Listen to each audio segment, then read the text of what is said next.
শিবির কমানো জায়েজ আছে, ছিল, থাকবো, এরকম একটা মন্তব্য করছে ছাত্র দলের এক কুলাঙ্গার সন্ত্রাসী। আমরা এই সন্ত্রাসীরে করে দিতে চাই।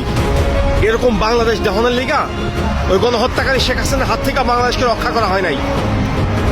ওই শেখ হাসিনার ক্ষমতাচ্যুত এই জন্য করা হয় নাই যে তোমরা সন্ত্রাসীগিরি করবা বাংলাদেশের জমিনে। আবার এই বাংলাদেশটা সবার, কারো বাবার না, কারো চাচারও না। এখানে সবার রাজনীতি করার অধিকার আছে। তোমরা যারা ওই ছাত্রলীগের মতো আচরণ করতেছ, তোমাদেরকে হুঁশিয়ার করে দিতে চাই, 5 আগস্ট ভুলে যাও না। 5 আগস্ট মাথায় রাখো। যারাই ওই ছাত্রলীগের মতো আচরণ করব, এই বাংলার জমিন থেকে তাদেরকেই উৎখাত করে দেওয়ার জন্য বাংলাদেশের ছাত্র জনতা এখনো রাজপথে আছে, সামনেও থাকবে।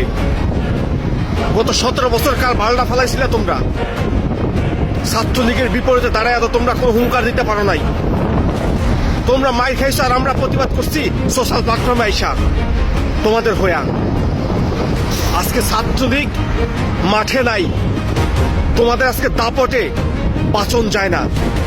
আজকে তোমরা ছাত্র শিবিরে উৎখাত করবা, কোপাইবা, জখম করবা। আর বাংলাদেশের সাধারণ জনগণ এগুলা মাইনা নিব? কখনোই মাইনা নিব না।